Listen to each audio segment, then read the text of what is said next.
Good evening, ladies and gentlemen. Um, we've had some interesting discussions since morning. A lot to do with how we can bring about defense, boost the defense manufacturing ecosystem in India. And one such initiative which has been taken by the government of India is creation of the two defense corridors. That is the Tamil Nadu Defense Corridor and the UP Defense Corridor. And there is a lot of emphasis being given by the state governments. And thankfully, we have good representation from the states to explain what are the incentives and the subsidies which are being given by the various state governments to boost this defense manufacturing ecosystem. Just setting the context for the discussions which will follow.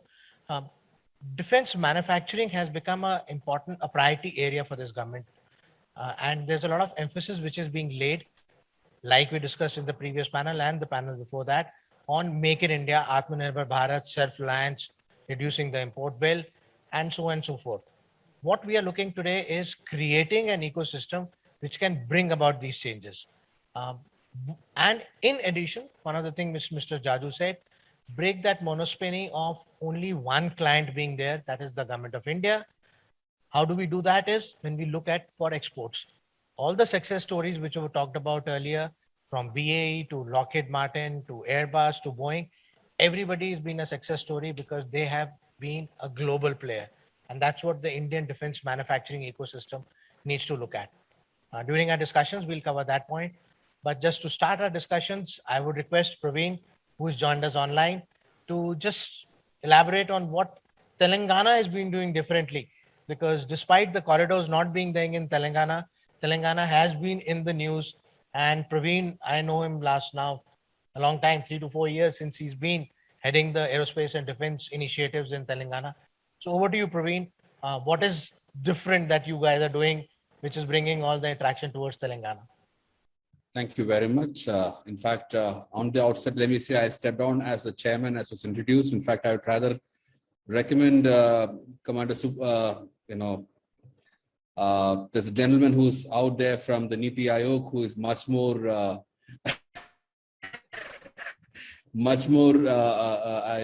having the credentials to be the chair of the session. So I will kind of delegate myself to saying what Telangana is kind of doing. In fact, thank you very much for the introduction. So historically, Telangana or Hyderabad has been a defense hub. In fact, we have got more than a dozen DPSUs and DRDO labs, each of them employing around 5,000 to 6,000 employees. And over a period of, say, 30, 40 years, many of their employees have kind of really set up smaller units and now are becoming supply chain partners to BDLs and the BELs of the world. So we have a very strong cluster of around more than 1,000 MSMEs who are in the defense manufacturing industry today. Now, this has been organic and this has been kind of growing over a period of time. The last 7 to 10 years, Hyderabad has suddenly kind of snatched a lot of limelight from Bangalore as an aerospace hub, because with the Lockheed investment coming in initially with the Sikorsky helicopter cabins been built there, followed up by the empennage of C-130J and now the F-16 wings being built there, thanks to Tata's being there. In fact, that is one of the major advantages which Telangana had at that point in time, that we have more than 90% of the manufacturing capabilities of the Tata Advanced System Limited based in Hyderabad. And Tata's are bringing a lot of JVs. That has certainly helped. Now, Lockheed story had been, again, an eye-opener for a lot of other OEMs who felt that very comfortable exploring the ecosystem. And this is a very non-traditional ecosystem for aerospace to set up initially. Now, today, we have multiple mega factories of Boeing, of GE, of Safran, who's kind of set up. So all the OEMs have now come together and felt it an ideal location to kind of really establish their mother hubs. While they have supply chain partners all across the country, they feel that Hyderabad is centrally located. That is one. Second is in a very, very secure area. It's bang in the center of the country, away from any external aggression, in a very seismically stable location. And around an ecosystem which has got a huge skill base. In fact, as I was mentioning earlier, the DPSUs as well as the MSME cluster has created a large workforce who are trained in military grade manufacturing. So these skilled workforce could easily kind of move into the higher demand of aerospace manufacturing. So that is one side. Second, we also have a very strong IT cluster, and it's the second largest IT cluster in the country, second to Bangalore. But we have built our capabilities on the emerging technologies very strongly and very aggressively.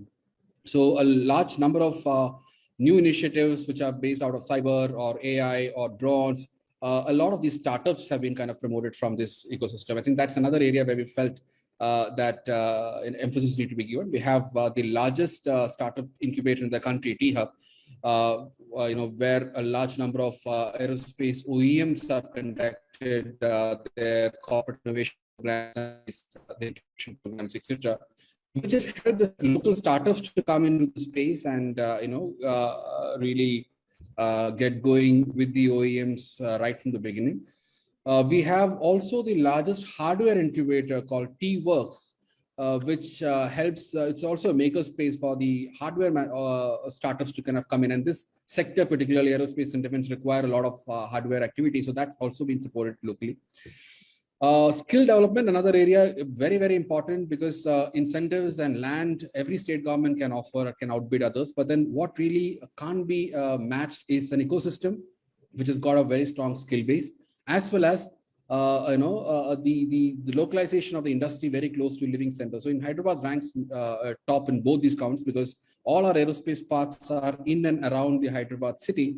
And that too is well connected by an 8-lane highway. So any logistic wise, we can move from one point to the other other side of the city in probably 1.5 hours flat. And there's no doubt about it, or no ambiguity about it, because the highway infrastructure as well as the flyover infrastructure which we have built is actually much more futuristic to cater to the requirements of the industry today as well as tomorrow. So that's one thing.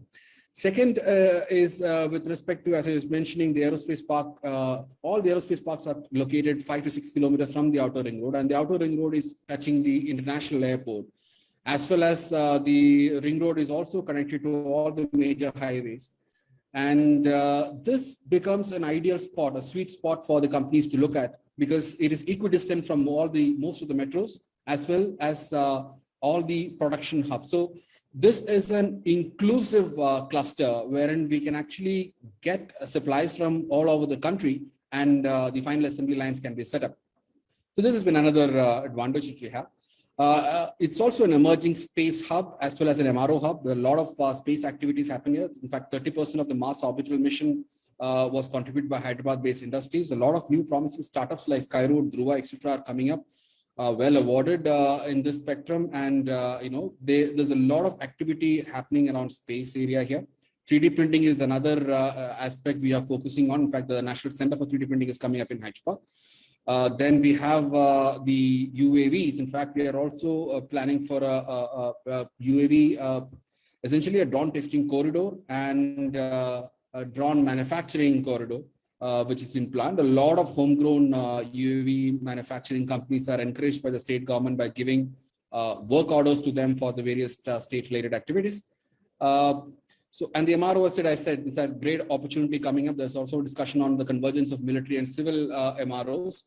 On the civil side, we certainly have two of the leading MROs, Air India as well as GMR, already operating. A couple of engine manufacturers are discussing with us in setting up an aero engine MRO as well. So these are the competencies which are being built around the aerospace and defense side of things. And the BDLs, as well as, in fact, most of the defense manufacturing companies started off with BDL, but now are suppliers to major OEMs in Israel and in Europe, as well as to US companies. So this is something which we continuously kind of encourage. We do a lot of events as well as the industry engagement activities for the MSMEs to kind of come on board.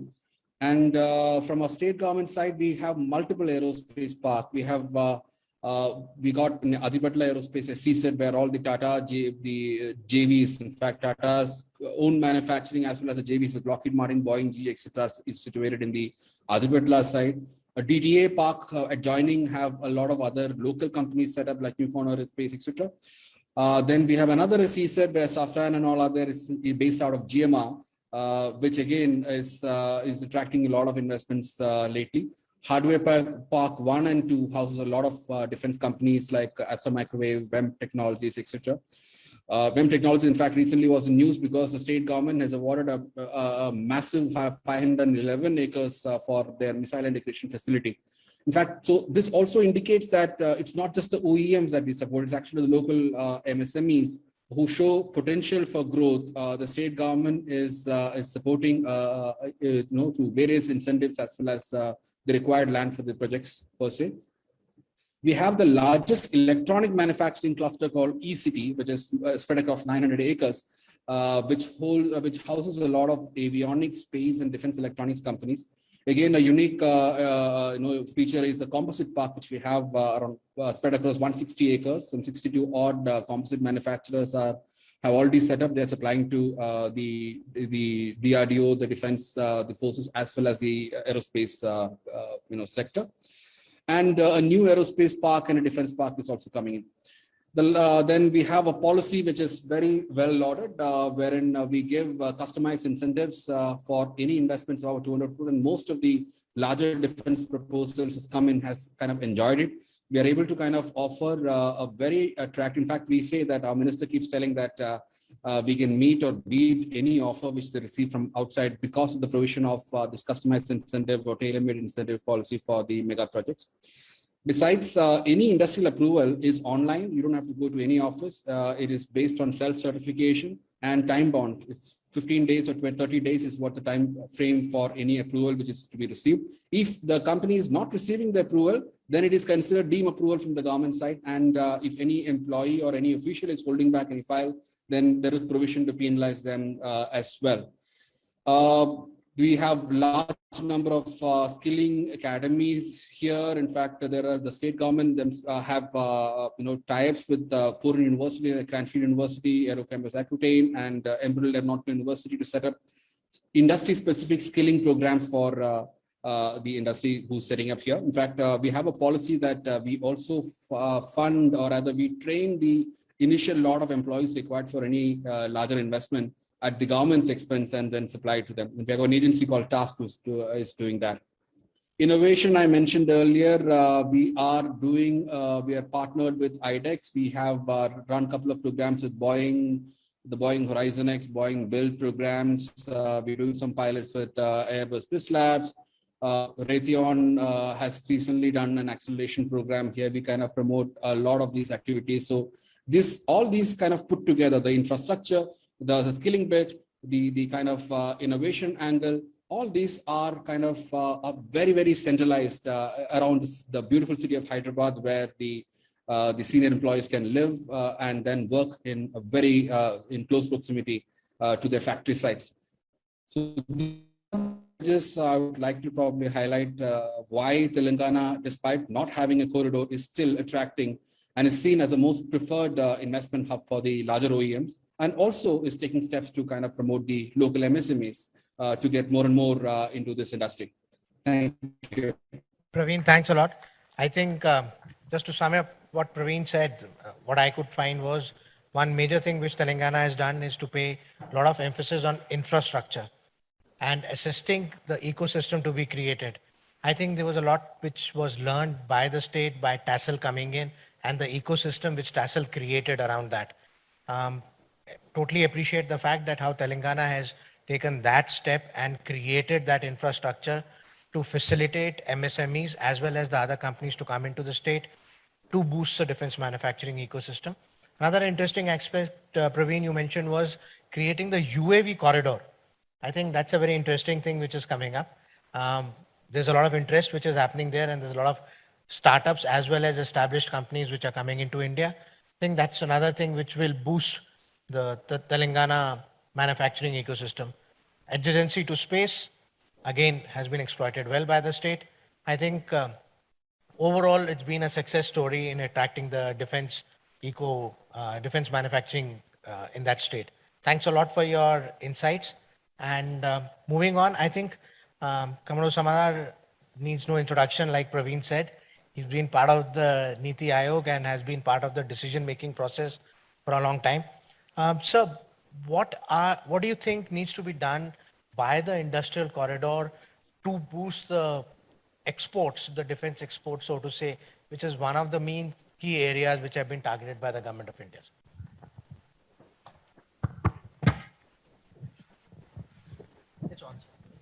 Thank you.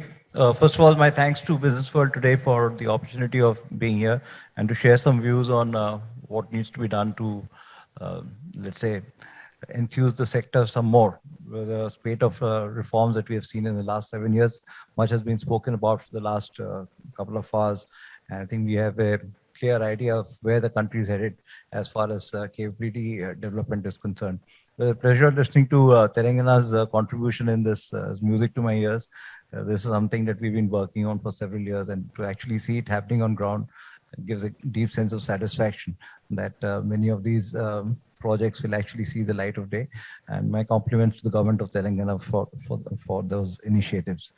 As regards exports, I think which is a integral part of the overall aerospace and defense ecosystem, and quite a lot of was spoken about earlier this session that we cannot be wedded to a single customer. So we really need to diversify our customer base. And one of the ways to diversify that customer base is through exports. So when you look at exports, you can look at it in different ways, but why do we need exports? First and foremost is to create sustainable businesses. That means we must, idle capacity must be put to full use so that resources are optimally used and they generate income and resources for the companies to survive. The second, of course, is the whole business about innovation. As you compete in an international market with your products, then you're also looking at innovation, and you have to be ahead of the competition, and that comes in when you're bidding for international projects. The third, of course, is to achieve national foreign policy objectives of the country, and that is increasingly tied up with the geopolitical situation in and around the country. So industry has now got a very major role to play in seizing this, in correcting these imbalances. Other issues are balance of trade, etc. Now on the industrial clusters and defense exports, of course, there are various types of defense exports that we have.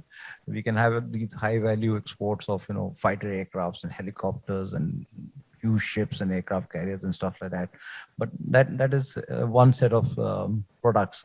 Then there's always a large amount of work which can be done at a smaller level, where we have, as has been brought out today in different forums, is our ability to contribute to the global supply chain and really displace some of the work that is being done in high cost manufacturing states, maybe in Europe, maybe in Asia, etc., and that can come to India.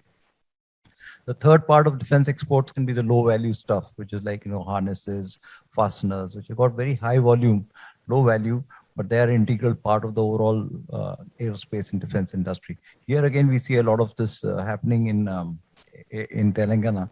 So that can be another way of doing it. A couple of other points is that, who's supposed to do what? I think that's a very important question today. And my own sense is defense exports cannot be limited to, just assigned to the Ministry of Defense. You go ahead and do your defense exports and we'll just stand by and cheer for you. I think that's not the right way to do it. Defense exports is a national endeavor, and it requires efforts and contribution from all participants, whether it's the Ministry of External Affairs, which will organize visits, delegations, international meetings on arms trade, negotiations in conformity with the obligations that we have, the SCOMET, the Wassenaar arrangement and stuff like that. Then also interactions and delegations that the MEA takes abroad, which must have participation of the Indian Ministry of Defense and increasingly state governments.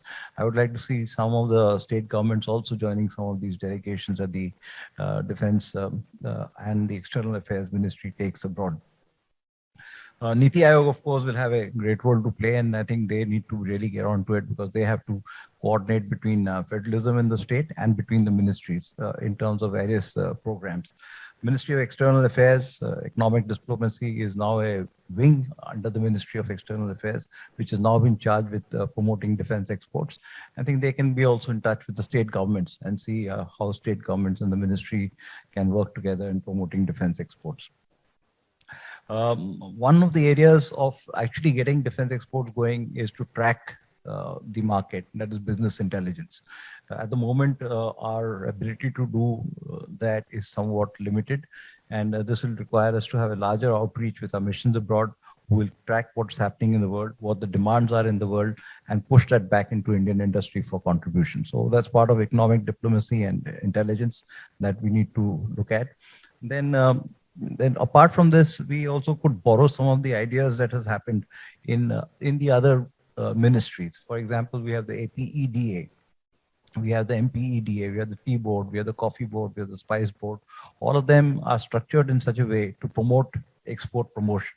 One of the suggestions that we had made from my organization, SAMDES, was to create a Defense Exports Promotion Council on the lines of the MPEDA, either as an authority or as a council or as a board, which has larger government and industry participation together for enhancing defense exports. A steering committee would be a good idea. And one of the things that we had proposed from SAMDES in the last conference that we did on energizing defense exports was to look at a manual for defense exports. Such a manual would lay down the procedures for government-to-government contracts between the Indian government and foreign government, ability to do direct commercial sales, the methods of availing lines of credit, methods of obtaining sovereign guarantees for products that are being exported from India to our friendly countries. So such a manual would be very useful. On the industry side, of course, we also need to get onto this business of having ready off-the-shelf products. Particularly, my appeal to some of the larger PSUs would be to have some helicopters in stock, to have a couple of boats in stock, so that you are able to meet the demand as it arises, rather than say that I'll give you this helicopter 5 years from now. So you will never be able to win a competition unless you have stock with you to be able to do that. The Ministry of Finance, of course, has a huge role to play, and particularly on the GST regimentation that we have for defense production. Capital goods, intermediate goods all attract 18% GST, which is a burden on Indian industry. And so we need to bring that out. Similarly, we also have a rebate of state and central levies and taxes, which has not been availed of by the Indian industry, and we should try and get that in. That will help us build our products more competitively. Finally, I think before I take too much on time, maybe I'll come back again, is that industry also has to do some homework, and primarily among that is to make India a responsible and reliable exporter of defense goods. So responsible in the sense that we should comply with all the international requirements of treaties, agreements that we have signed as a sovereign country, and reliable in terms of quality, in terms of cost, and in terms of schedule. So I think these are just some opening remarks. And maybe when we get some time, we can talk about specialized export credit agencies, work with the Exim Bank in greater depth. They've offered a $2 billion line of credit for defense exports. This is something that the state governments can also buy in. So these are some opening remarks. If you have to say something more, we'll see how to take it forward. But thank you very much. Thanks a lot, sir. Some very interesting points, and would surely appreciate. I've been involved with quite a few private companies and the defense sector entities to define their growth strategy and their diversification into exports. Some very interesting points brought out by sir. One was on the defense creation of a defense board. I think that's the step in the right direction to create and incentivize. And second thing, which we have also felt during our engagement with various entities, private or government, is the interlinkages which need to be established between the various ministries. Because the minute these interlinkages are established, the things become much simpler. The aspect which he highlighted was 18% GST. This is being debated since GST came in, but still we have not been able to resolve. Involvement of MEA in promoting what is being made in India. Like he rightly categorized three categories for the exports which are happening. One is the large, big thing. MEA does concentrate a lot on that. We do a lot of export of helicopters and ships globally. That is one aspect. But the other two aspects where we provide the effective cost and the skill which is available in India. And third lane is the volumes. There is no concentration on these two aspects. These two aspects are left to the individual entity to be able to explore globally and be part of the global supply chain. So I think some very interesting points, sir. If we have time, surely like to hear more of how you think we can. Yes, sir. Captain Chalapati has been part of the defense corridor for some time. I would request, sir, if you can give your inputs. We've heard the stakeholders speaking. We've had sir also given his inputs on how they can be participate. You are an active member of the corridor. What do you think is your experience in the corridor? Yeah, thank you. My sincere thanks to Business World for giving me this opportunity to be here. I'm working in an advisory capacity with a company called Aerospace Engineers Private Limited. It is located out of Salem. The interesting part about Tamil Nadu in general and the culture there, as far as the industrial activity is concerned, it is very well dispersed. In fact, there are 5 hubs for defense corridor. Salem is one among them. Chennai is other. Coimbatore. Then you have Hosur. So that way, it is very well spread out and very well connected. Irrespective of which governments have been there, there has been a very, very friendly environment created for even first generation entrepreneurs. Why I'm saying why first generation entrepreneurs is, my company was founded by a first generation entrepreneur in 1988. He worked earlier and then found that there was a space for him to invest his personal money, make use of the incentives that were available. Then they started with the rubber molding and rubber composite technology. So in the year 1991, the journey started with one small order being given by HAL through the efforts of Dr. Abdul Kalam. And this was for a cockpit seal. It may sound very small, but today every fighter aircraft and most of the civil this thing have a significant number of these rubber seals. And that is how the journey started. It went into precision engineering. We went into space. We made parts for the space program. And today we have, to our credit, almost about 20,000 parts that are being produced there. Now, when the company was started in 1988, yes, funding, it came from the family funds initially.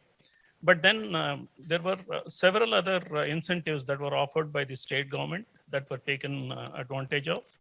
And the growth journey had started consistently. Today, 30% of our revenues come from exports, which is quite significant for a small aerospace and defense company. And this has been possible through just about 3-4 simple mantras. Quality. Once you can penetrate the barriers are very high when it comes to exporting to international companies like Boeing and others. Today, we are proud to say that just because of one thing, consistent quality and innovation, we have been able to bag an order for standing order for about 3 years from Boeing very recently. And this is a testimony to our increasing presence. But being a first generation and given the competition in the country, some of the other barriers have been towards the growth.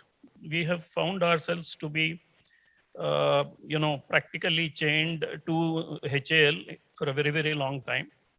But that's not a bad thing as long as you keep getting consistent orders and you have a mix of exports and, get your strategy right. The cash registers are, ringing. That's not a major issue.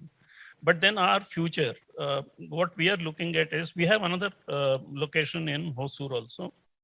The next generation entrepreneurs from the family are looking at moving into underwater autonomous vehicles in collaboration with DRDO projects and through others. And we look forward to making strides in that particular area. Now, some of the reasons for the way we have succeeded are availability in plenty of the right type of skilled manpower. Traditionally, the ITIs and the polytechnics of Tamil Nadu have always maintained a very high standard. And second thing, people, unlike from the other parts of the country, prefer to be within 200 to 300 kilometers of their hometown within Tamil Nadu, and are very happy getting, good working atmosphere, good skill development and upgradation. More importantly, regular skill upgradation. Now, the management had taken advantage of the policies of the central government and especially the Tamil Nadu government, and have developed 2 skill institutes on their campus. We train almost about 120 people every year. Some of them are absorbed by us, and some of them are, given into the pool that is required by the aerospace industry and defense. So the second thing, this sort of good management practices have helped us to keep the retention rate at a very high level. There are people who have been working there for 30 years, maintaining the skill in-house and helping it to be, given to the next generation, training in-house, etc. So these are some of the issues that we have found helping us to, sustain in terms of all in the turbulent times that were there for the industry for several years. Now we are sincerely participating in all the international exhibitions. We are looking at export opportunities. We are exporting to countries like Egypt and Middle East. And we are slow but steady. And this journey of almost more than 2 decades has been exciting for AEPL. I think what emerges from Captain Chalapathi's thing was 2 things. One was Sudan, Tamil Nadu is providing immense incentives. So that was one thing which he highlighted, which has brought about this 30% export and a growth which has been keeping the company going for more than 2 decades. And the second thing was about what you mentioned, which was again a very interesting aspect, which we need to look at when we are looking at a manufacturing entity, is the positive attitude which exists across the state, not only from the government, but the other manpower, which brings about this whole thing which he said about skilling them up and they being ready to be part of the requirements, the stringent requirements of the defense manufacturing ecosystem. So I think that's what stands out from what Captain Chalapathi shared with us. I don't know whether anybody else noticed, but I just realized that on the stage today, we have all 4 of us are veterans. So it's a very interesting panel which we are having here. Moving on to the last one of us. Praveen, sorry, you're online. That's why I did count you in. You're just counting the people on the stage, all 4 veterans. So moving on to you, Vinkamada Madhusudan. What do you think Captain Chalapathi did bring about the incentives which are being given by the Tamil Nadu government? Praveen brought about the requirement of infrastructure, how that thing is it. You have an added advantage being part of the government initiative of being a defense corridor. What do you think is what Tamil Nadu brings to the defense manufacturing ecosystem? How do you think you can contribute to the whole thing and be a part of the success story which Commodore Samadar mentioned of being part of the export success story? Thanks a lot, Business World, for having me here. And thanks a lot, Commander Nanda, for asking a question which is sort of difficult to answer because there have been quite a few speakers who have spoken before me, and I have very little space to wriggle within the available space to give a credible answer. Okay. Rather, it is not, in my opinion, there are quite a few industrialists here. The industry does not look for incentives alone. Incentive is just it's a layer it's a coating on the top. Whereas the industry, in my opinion, would be looking for the ecosystem. Infrastructure, which Mr. Praveen spoke about, is probably a subset of the ecosystem. So if I can talk about the Tamil Nadu ecosystem, the question should not have been why Tamil Nadu. It should have been asked why not Tamil Nadu. In fact, if you look at it, infrastructure. One of the best infrastructure is available in the state of Tamil Nadu. Let me take the example of these 5 nodes. Out of these 5 nodes, all of them have a population of about more than 10 lakhs. That means they're a large urban agglomeration. And out of these 5 cities, 3 of them have their own international airports: Coimbatore, Trichy, and Chennai. In fact, you'll be surprised to know, till about 5 years back, Trichy was the pure international airport. It was not connected to any Indian location. Okay. And Hosur, I would claim Bangalore airport to be part of Hosur and claim that Hosur also has an international airport. Salem is just about less than 2 hours from an international airport. So all 5 nodes have their own airports.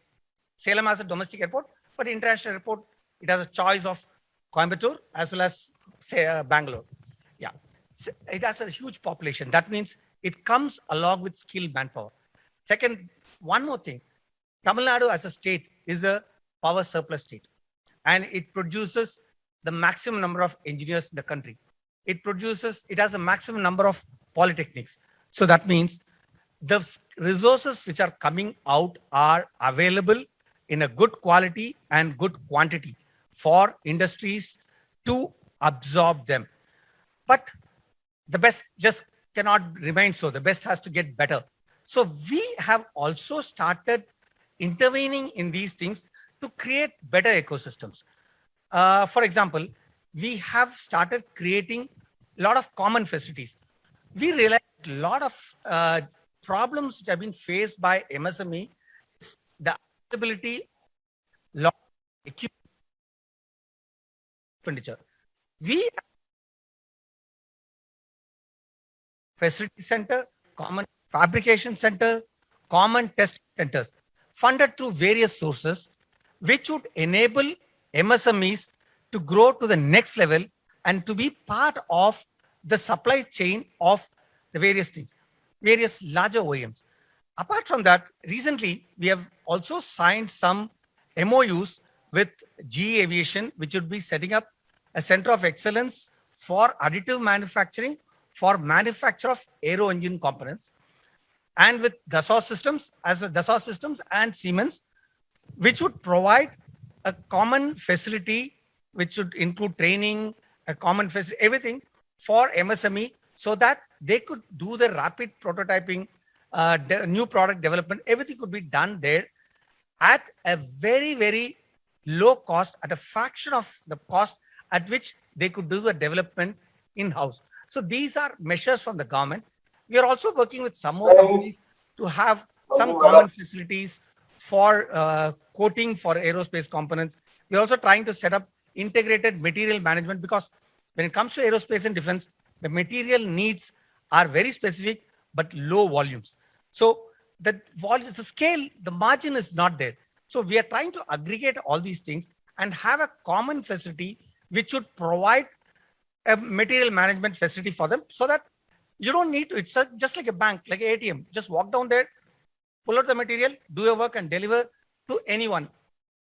So these are some things which we are planning. This is to create the ecosystem. Apart from that, we need industrial parks. Praveen was talking about industrial parks around Hyderabad. But for us, we are not focusing about any city, any particular city. Fortunately, the Tamil Nadu Industries Department has multiple companies, one of them being mine, Tamil Nadu Industrial Development Corporation. There's another company by name SIPCOT, State Industries Promotion Corporation of Tamil Nadu, whose only job is creation of industrial parks. They're going about creation of industrial parks all through the state. As we speak now, there are more than 28 industrial parks which are being created. So within these industrial parks, all of them above 1,000 crores. And SIPCOT apparently has the largest industrial land bank in the whole country. So within these industrial parks, we are carving out aerospace and defense industrial zones based on the location. For example, close to Chennai, we are trying to carve out a defense electronics park to support ISRO facilities at Sriharikota and the various electronics industries, as well as the shipbuilding industries near Chennai. Near Coimbatore, we are trying to carve out a zone, aerospace and defense industrial zone within the park. So in case any industry is interested, maybe because of any reason they find, maybe it might be possible that some entrepreneur roots are from a particular place.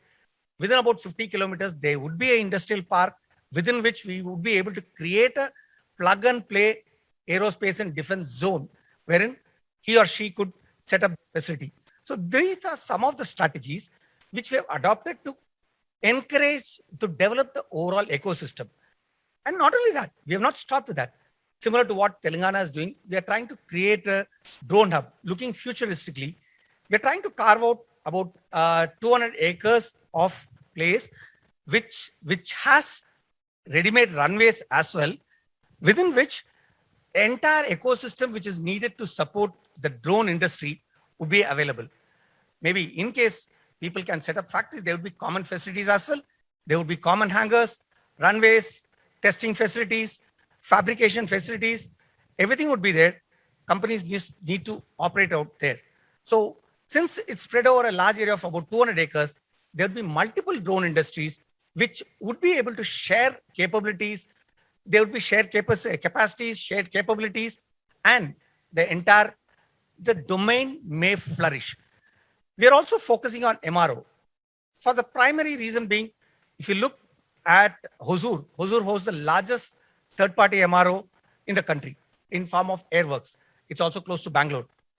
So, but Hosur doesn't have an international airport. So that means airplanes have to hop out of Bangalore. So we are trying to create a MRO park at Chennai airport right now. So probably in another 2 years or from now, there would be a MRO park where MRO operators just need to take some place from there, operate out of that place, and the port is close by. The facilities which are offered, the social infrastructure which is available at Chennai is close by. And I see that time is sticking out, so I need to cut short. And one more thing which I want to highlight about the ecosystem in Tamil Nadu, which is probably unique when I look at other states, is that the safety and security. It's a matter of proud for me to tell this, that probably no other state in the independent history of India has been so peaceful that we have not seen a curfew in the state after 1942. The last curfew was declared when Quit India movement was announced. After that, there's been no curfew in the entire state. So this is probably the plum on the piece of cake which I try to present now. So it is the overall system which is there. And of course, coming to incentives, which Commander Nanda was talking, incentives are being offered, and I don't need to quantify it here. Captain Chalapati has mentioned how his company has benefited from it. The incentives offered are probably the best in the country. And one more thing which is there, which no other state offers, is TIDCO, my employer, is a investment company or investment arm of the Tamil Nadu government. We do invest in equity. We have till now invested in more than 130 companies, and we have divested in about 30 companies. So for example, our flagship investment is Titan Watches. In fact, TIDCO holds the largest shareholding in Titan Watches, and Tatas are the second largest shareholder. But one unique aspect is that we as a government body have no business to be in business. So we don't run the show. We let the private players run the show. We are just financial partners, enablers, facilitators. We just want the country to develop and Tamil Nadu to develop. Madhusudan, despite being put in a tight spot, I think you came up with some very interesting insights. One aspect which I also forgot to mention was CFC. I think that is one aspect which is being taken care by most of the clusters and both the corridors which are coming up. I am aware of the incentive which have been taken by the Tamil Nadu government in developing these common facility centers. Ministry of Defense has also come out with a proposal where 400 crores have been allocated for creating 8 greenfield projects pan-India to create these testing facilities in a PPP model. And Tamil Nadu government is participating. 2 of the tenders are already out. We're expecting more 6 to be out in the times to come. Yes, one very interesting aspect Madhusudan brought out was that CFC is one of the main aspects which most of the MSMEs who are participating in the supply chain look at, because it's a very cost intensive exercise which is taking place. I think our time's up. I would like to thank all the panelists, Praveen for joining us all the way from Bangalore online. Thank you for sparing your time. He's jet setting tomorrow early morning. He's off again, but thanks for sparing your time and joining us online and giving your valuable inputs on what Telangana is doing. Sir, thank you very much. I would surely take your time post this to understand more on the exports. A lot of out of box thinking, which I think a lot of us did not put our minds to it, how this can be happening. Captain Chalapati, we wish you all the best. 2 decades of um, the company, 30% exports. We wish you all the best and grow. And Madhusudan and Sel will be interacting more. Uh, we work together in the Tamil Nadu Defense Corridor. Wish you all the best and totally agree. 5 airports, 5 nodes. Commendable. Nobody can offer that in India as of today. Thank you very much. Thank you, everybody.